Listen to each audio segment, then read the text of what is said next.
কাল কিয়ামতের দিন প্রত্যেকটা ব্যক্তির দায়িত্বের জবাব নেওয়া হবে, দায়িত্বের জবাব নেওয়া হবে। এখন বলেন আপনি, আপনার অধীনে আল্লাহ হাত দিছে কিনা? আপনার অধীনে আল্লাহ হাত দিছে না? হাত দিছে। আপনার অধীনে আল্লাহ পা দিছে কিনা? পা দিছে। এখন আপনি এই হাত আর এই পা যদি আপনি ভালো কাজে না লাগে, খারাপ কাজে লাগান, দায়িত্ব কি সঠিক হিসেবে পালন করতে পারলেন? ভুল করলেন। এ ব্যাপারে আল্লাহর কাছ থেকে আপনাকে জবাব দিতে হবে। আমার ভাইয়েরা, আমার বন্ধুগণ, আল্লাহ রব্বুল আলামিন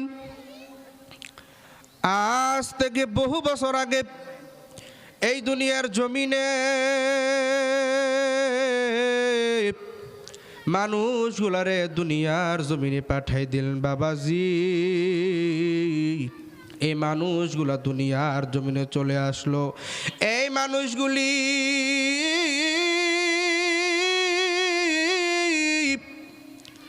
দুনিয়ার জমিনে চলে আসার পর মানুষগুলি আল্লাহর আইন কানুন মানা বাদ দিয়া, এই মানুষগুলি আল্লাহর আইন কানুন মানা বাদ দিয়া, এই মানুষগুলি কেউ বাবার কালী, কেউ বাবার দুর্গা, কেউ বাবার মহাদ্বীপ, কেউ বাবার রঙ্গু, কেউ বাবার শঙ্গু, কেউ বাবার মাছের পূজা, কেউ বাবার ধানের পূজা। মানুষগুলি যখন নানান ধরনের দেবদেবীকে পূজা করতে করতে মানুষগুলা যখন পাপে ধরা, ঘুণে ধরা হয়ে গেল, ভাই গো, এই মানুষগুলার জন্য ওই তদানীন্তন সময়ের খারাপ মানুষগুলোকে ভালো করার জন্য, ওই খারাপ মানুষগুলোকে ভালো করার জন্য, বেঈমান মানুষগুলোকে আল্লাহওয়ালা করার জন্য আমার আল্লাহ এই দুনিয়ার জমিনে দুইটা নেয়ামত, দুইটা বরকত দিলেন। আমার আল্লাহ নাক দিয়ে বলে, ও নবীজি গো, ওই খারাপ মানুষগুলোর জন্যে আমি এই দুনিয়ার জমিনে দুইটা নেয়ামত, দুইটা বরকত দিলাম। এক নম্বর, নবী মুহাম্মদুর রাসূলুল্লাহ সাল্লাল্লাহু আলাইহি ওয়াসাল্লাম। 2 নম্বর, পবিত্র কোরআনুল কারীম। আমি আল্লাহ পবিত্র কোরআনুল কারীম নাজিল করলাম। জোরে জোরে বলেন সুবহানাল্লাহ, আরো জোরে বলেন সুবহানাল্লাহ। আমার আল্লাহ এই কোরআনের মধ্যেই বলছেন, ইয়া আইয়ুহাল্লাযীনা আমানু, ইয়া আইয়ুহাল্লাযীনা আমানু কু আনফুসাকুম ওয়া আহলিকুম নারা।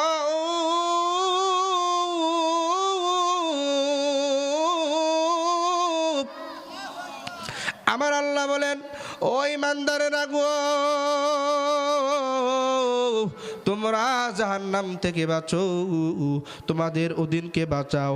এখন বলতে পারেন, হুজুর আমরা কেন জাহান্নামের আগুন থেকে বাঁচবো? আমরা কিন্তু অনেকেই বলি এখনো তো বয়স হয় নাই, আর একটু বয়স হয়ে এরপরে জাহান্নাম থেকে বাঁচবো। ঠিক কিনা বলেন? অনেকেই বলে এখনো তো বয়স হয় নাই, আরেকটি বয়স হোক, এরপরে জাহান্নাম থেকে বাঁচবো। আমি আলোচনা লম্বা করব না, গভীর মনোযোগী হয়ে শুনবেন। একটা ফুটার চোখের পানি দেখেন পরে কিনা, আর এই চোখের পানি টিস্যু দিয়া মুছবেন না, জামা দিয়া মুছবেন না। আমার ভাইয়েরা বলতে পারেন, হুজুর চোখের পানি কেন টিস্যু দিয়ে মুছবো না? চোখের পানি কেন জামা দিয়ে মুছবো না? এই চোখের পানির কেমন দাম? তাহলে শোনেন, আমার আল্লাহ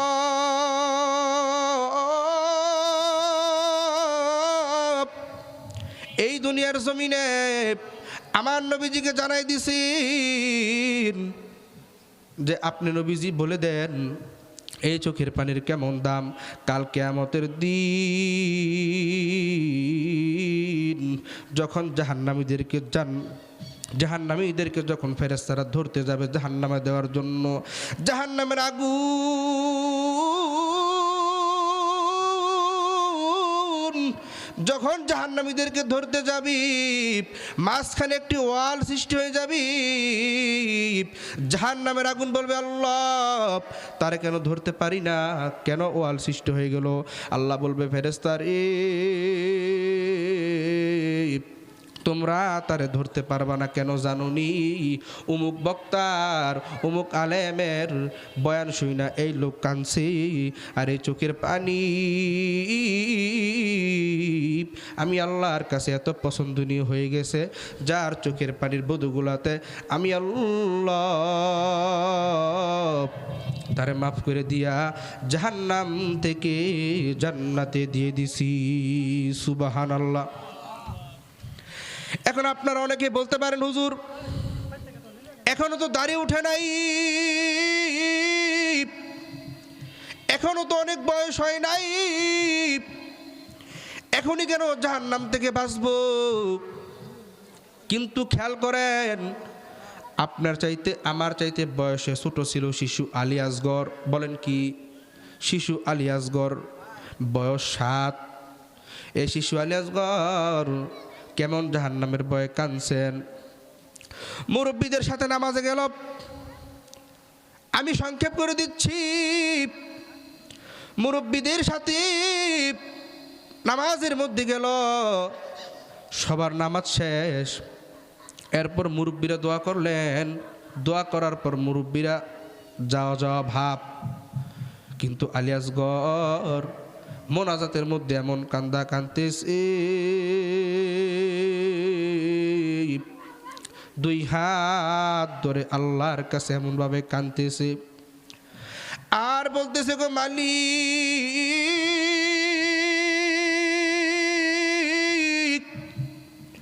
ও গো আমার আল্লাহ, আমি তোমার কাছে জাহান্নামের ভয়ে কান্দি, ও গো আল্লাহ আমার তুমি জাহান্নামে দিও না, জাহান্নামের আগুন আমি সহ্য করতে পারবো না। মুরব্বীরা এটা লক্ষ্য করে দেখতেছে, আর একজন মুরব্বী আরেকজন মুরব্বীরে ডাক দিয়ে কয়, পাগল দেখছি রে, হে এরকম আল্লাহর পাগল আমরা দেখি নাই। সুবহানাল্লাহ। এক মুরব্বী আরেক মুরব্বীরে ডাক দিয়ে কয়, আরে ভাই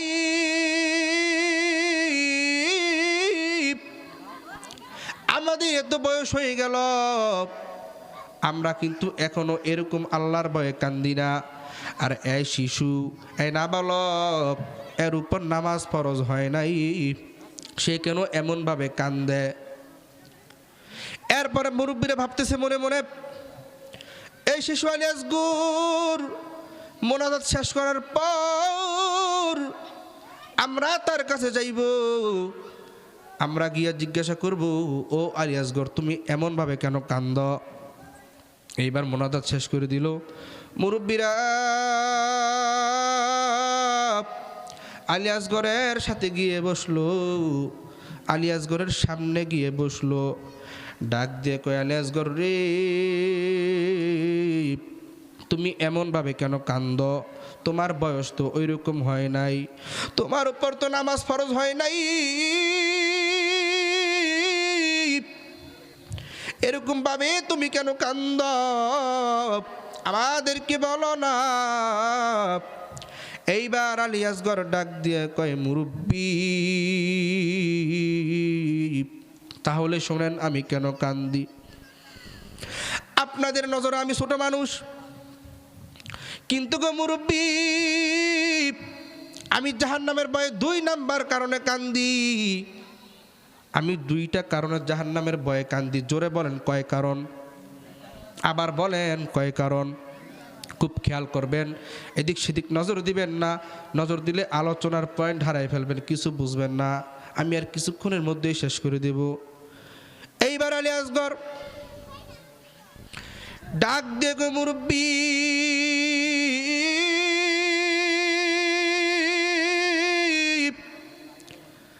আমার কান্দার কারণ 2টা।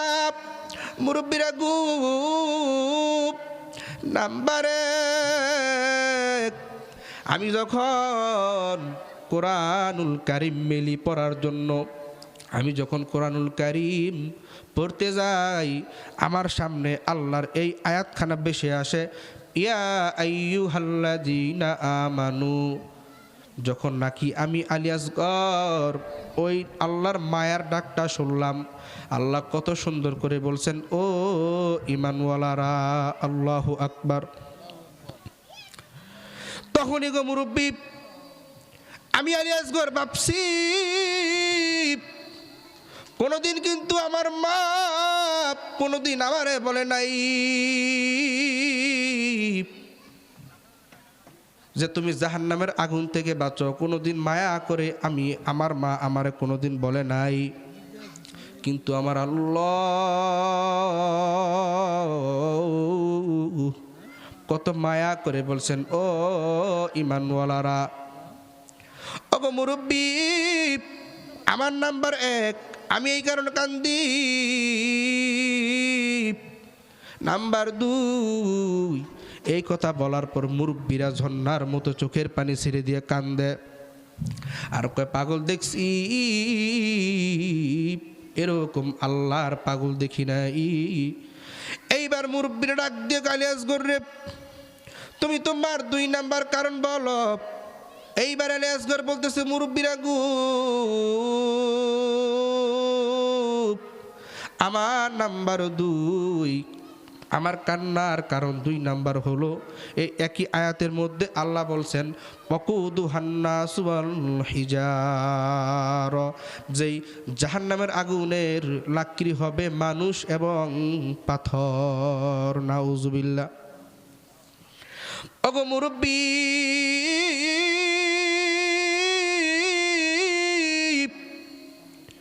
এই মানুষ শব্দটা দেখি আমি কান্দি। এইবার মুরব্বীরা ডাক দিয়ে কয়, আলী আসগর গো, এই আগুন তো তোমার জন্য বলা হয় নাই, বলা হয়েছে আমাদের মতো বয়স্ক ব্যক্তিদের জন্য, বেশি বেশি বয়স যার তাদের জন্য বলা হয়েছে। তুমি তো ছোট, তুমি তো এখনো বালেক হও নাই, তোমার জন্য এই কথা বলা হয় নাই, তুমি কেন এরকম কান্দ? এইবার আলী আসগর ডাক দিয়ে কয়, মুরব্বীরা গো,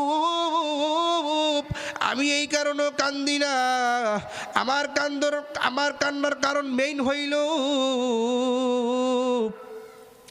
আমার মা যখন রান্নার কাজে লাকড়ি ধরায় রান্নার জন্য, আমার দিকে তাকাইবেন, একটা ফুটা চোখের পানি দেখেন পড়েনি, দিল নরম করে বয়ান শুনবেন। আমি আর কিছুক্ষণের মধ্যেই কিন্তু শেষ করে দিব, আলোচনাটা শেষ করি।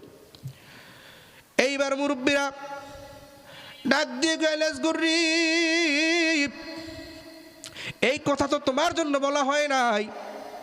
আলী আসগর ডাক দিয়ে মুরব্বী, ও কাকারা, ও বাবারা, ও বাজানেরা, আমার মেইন কারণ আপনারা শোনেন, আমি কেন এত ভয়ে কান্দি। আমার মা যখন রান্নার কাজ করার জন্য লাকড়ি ধরায়, আমি আলী আসগর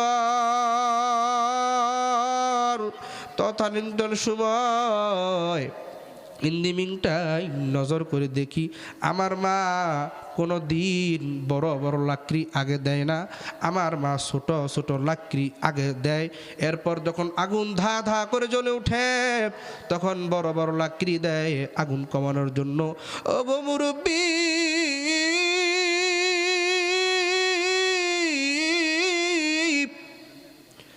আমি এই কারণে কান্দি, না জানি আমার আল্লাহ জাহান্নামের মধ্যে আমার মতো ছোট বালককে, আমি আলী আসগর রে, আগে জাহান্নামের আগুন দেয়, এরপরে আপনাদের মতো বড় বড় ব্যক্তিদেরকে ঢুকায়। জোরে জোরে বলেন সুবহানাল্লাহ। এইবার আলী আসগর মুরব্বীদেরকে বুঝাইলেন, মুরব্বীরা কান্দি, একজনের কান্না থামে না, একজন কানলে আরেকজনের কান্না থামে না। আল্লাহ রে বলে, আল্লাহ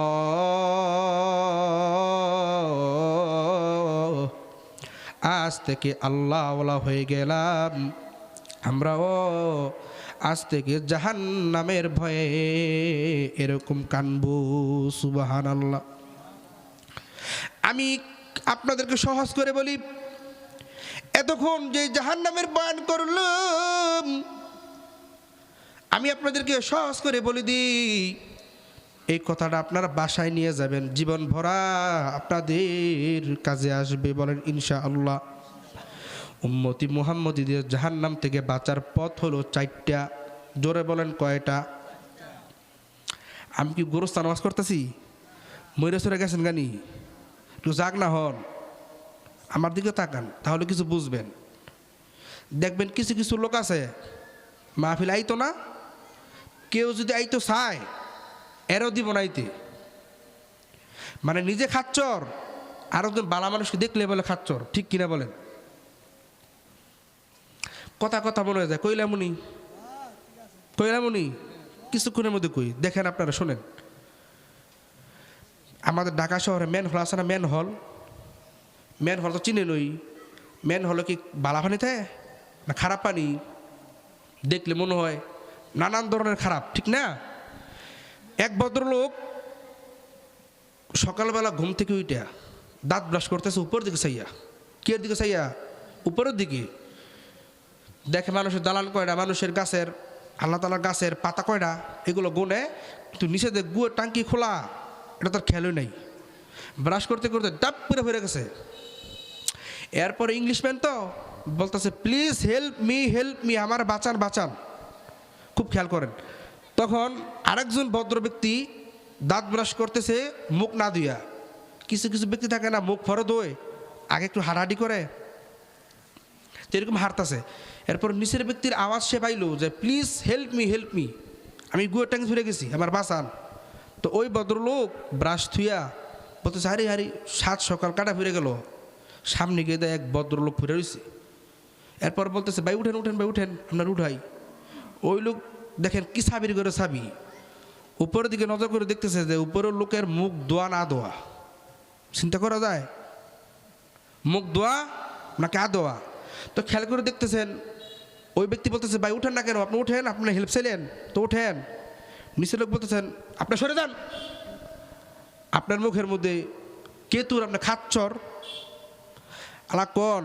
উপরের লোকে বলতেছে, আইরে সাবির করে সাবি, নিজে গুয়ের মধ্যে গড়াগড়ি করতেছে, আর আমি সাধারণ মুখ দুই নাই, একটু মুখের মধ্যে একটু অন্যরকম দেখা যেতেছে, এই কারণে বলে আমি বলে খাচ্চর। আসলে সে নিজে খাচ্চর, এটা বলোই না, ঠিক কিনা বলেন? এরকম আমাদের দেশে দেখবেন কিছু লোক আছে নিজেরা খাচ্চর, আর একজন বালা মানুষ দেখলে কয় হ্যাঁ তো বালা চলে গেলে, হ্যাঁ খাচ্চরে করে খাচ্চর। ঠিক কিনা বলেন? তো এরকম হওয়া যাবে না। তো জাহান্নাম থেকে বাঁচার পথ কয়টা? 4টা। 1 নম্বর আলেম হওয়া। কি হওয়া? আলেম হওয়া। 2 নম্বর আলেমের ছাত্র হওয়া। 3 নম্বর আলেমকে মুহাব্বত করা। 4 নম্বর আলেমের কথা শোনা। মনে আছে বাজান? এই উম্মতি মুহাম্মদীদের আল্লাহওয়ালা ব্যক্তিগণ বলেন, হাকিম আক্তাম সাহেব রহমতুল্লাহি আলাই বলেন, বিশেষ করে আরও আল্লাহওয়ালাগণ বলেন যে উম্মতি মুহাম্মদীদের জাহান্নাম থেকে বাঁচার পথ হলো 4টা, আর মাধ্যম হইল মাদ্রাসা শিক্ষা ব্যবস্থা। কি? মাদ্রাসা শিক্ষা ব্যবস্থা। দেখবেন অনেকে স্কুলে পড়ায়, স্কুলে পড়ান বাতে দিই না, আপনি পড়ান ভালো, কিন্তু প্রাথমিক শিক্ষার আপনার সন্তানকে আপনি মাদ্রাসায় দিবেন, ঠিক আছে? প্রাথমিক শিক্ষাটা মাদ্রাসায় দিবেন, তাহলে দেখবেন জঙ্গি হইতো না, ভালো হবো, ভালো। বলেন ইনশাআল্লাহ। আজ থেকে স্লোগান মনে রাখবেন, সন্তানদেরকে বলে দিবেন। আর তোমরা যারা বাইরে থেকে আমার বয়ান শুনতেছো, যুবকরা, তোমরা খেয়াল রাখবা আর স্লোগানটা দিবা, মা গই আমি পড়বো না আর হাট্টিমা টিম, মাদ্রাসাতে শিখবো এবার আলিফ লাম আর মিম। জোরে বলেন ঠিক কিনা? মা গই আমি পড়বো এবার আলিফ বাতাসা, স্কুল কলেজে এইসব হয় না শেখা। মা গো আমি পড়বো এবার জিম,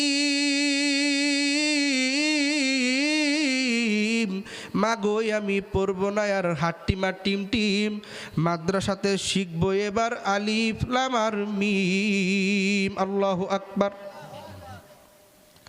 তবে জাহান্নাম থেকে বাঁচার পথ 4টা। এখন তো আমার সময় কম, আমি কোনো দিন আবার আসলে, আবার যদি কোনো দিনে মাঠে আল্লাহ আনায় আপনাদের দয়ায়, আপনাদের দোয়ায়, আল্লাহর দয়ায়, তাহলে আমি বাকি কথাটা আবার কোনো সময় বলবো ইনশাআল্লাহ। বলেন ইনশাআল্লাহ। নাম্বার পরে আরও মেহমান আছে, তো আপনাদের কাছ থেকে আমি খাসভাবে দোয়া চাই, আমার জন্য দোয়া করবেন, আমার মা বাবার জন্য দোয়া করবেন, আল্লাহ যেন হায়াতের মধ্যে বরকত দান করে, আর আমাকে যেন আল্লাহ তাআলা একজন হক্কানি আলেম হিসেবে কবুল করে। বলেন আমিন।